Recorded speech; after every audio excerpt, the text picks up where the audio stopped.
අද Melbourne airport එකේ ඉඳලා ක්වාන්ටාස් ෆ්ලයිට් එකකින් යන ගමනක් ගැනයි කතා කරන්නේ.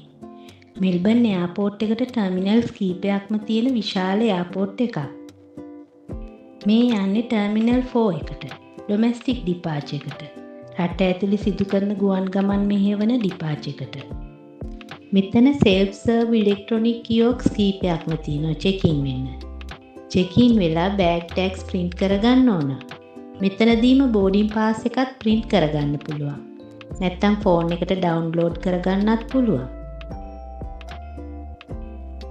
බෑග් ටැග්ස් අලෝගෙන බෑග් ඩ්‍රොප් කවුන්ට් එකට යන්න ඕන.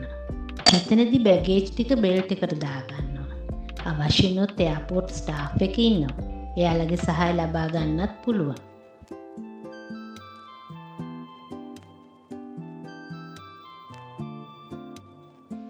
සෙකියුරිටි ස්ක්‍රීනින් එකක් කරගත්තයින් පස්සේ ඇතුළට එනකොට එයාපෝට් එක හරිය ලස්සනට සරසලා තිබුණා.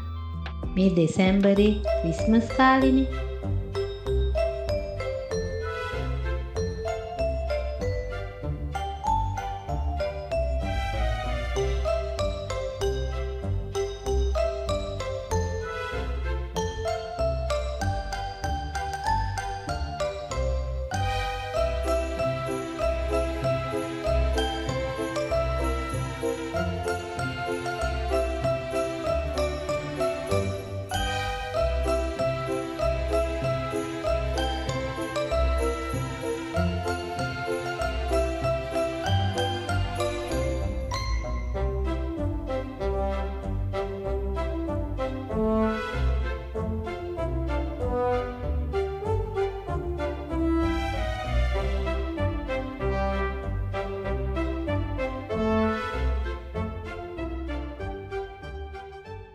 ෆ්ලයිට් එකට නගින්න තව වෙලා තියෙනවා නම් කැමති කෙනෙකුට මේ ෂොප්ස් වලින් කොෆි එකක්, ස්නැක් එකක් ගන්න පුළුවන්.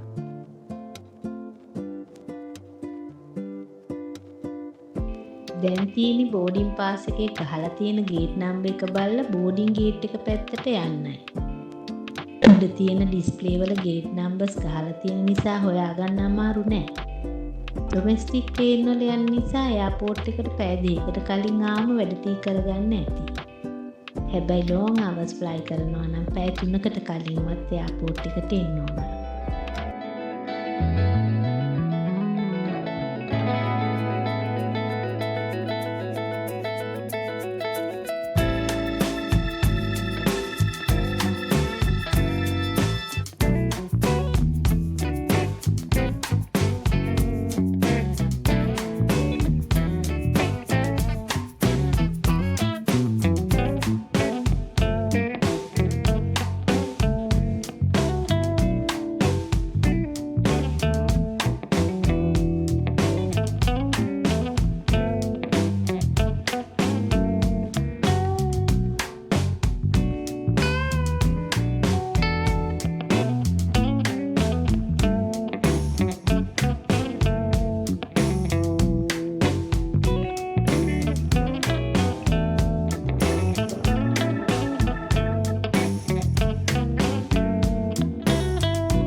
මෙතන නම් ටික වෙලාවක් රැඳී ඉන්න වෙනවා.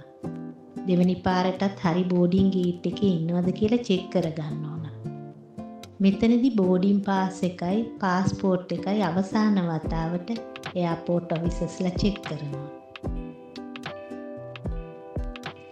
මේ යන්නේ ෆ්ලයිට් එකට. මේක ක්වාන්ටාස් ෆ්ලයිට් එකක්. මේ වගේ පොඩි ප්‍රොපෙලර් ප්ලේන් එයාපෝට් ග්‍රවුන්ඩ් එකේ තමයි නවත්තන්නේ. ඉතින් ෆ්ලයිට් එක ළඟට ඇවිදගෙන යන්න ඕන.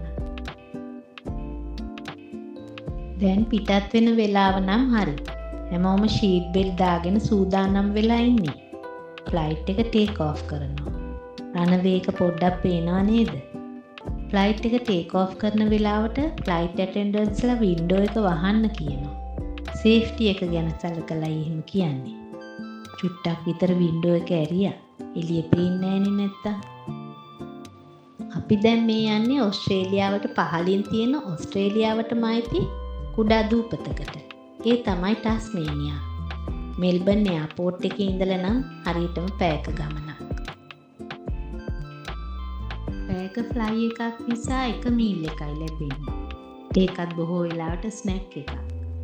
නට්ස් වගේක් තියෙනවා, ක්‍රැකර්ස් තියෙනවා, පළතුරු වගේක්, චීස් කෑලි.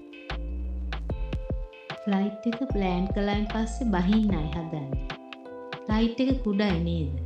දෙපැත්තේ ෂීට් දෙක තියෙන ෆ්ලයිට්ස්. ලොකු ෆ්ලයිට් වල නම් මේ මැද්දේ ෂීට් 3ක් තියෙන රෝ එකක් තියෙනවා. මේ තියෙන්නේ ටස්මේනියාවේ ඩෙවන්පෝර්ට් එයාපෝට් එක. ඒක කුඩා එයාපෝට් එකක්. පැසෙන්ජර්ස්ලා මේ බලාගෙන ඉන්නේ ඒගොල්ලන්ගේ බැගේජස් කලෙක්ට් කරගන්නයි. ඉතින් ටස්මේනියාවේ යන්නේන තැන් ගැන අලුත් වීඩියෝ එකකින් කතා කරමු. මතක් කරනවා channel එක subscribe කරන්න, comment එකක් දාන්න. අලුත් වීඩියෝ එකකින් නැවත හමු වෙමු.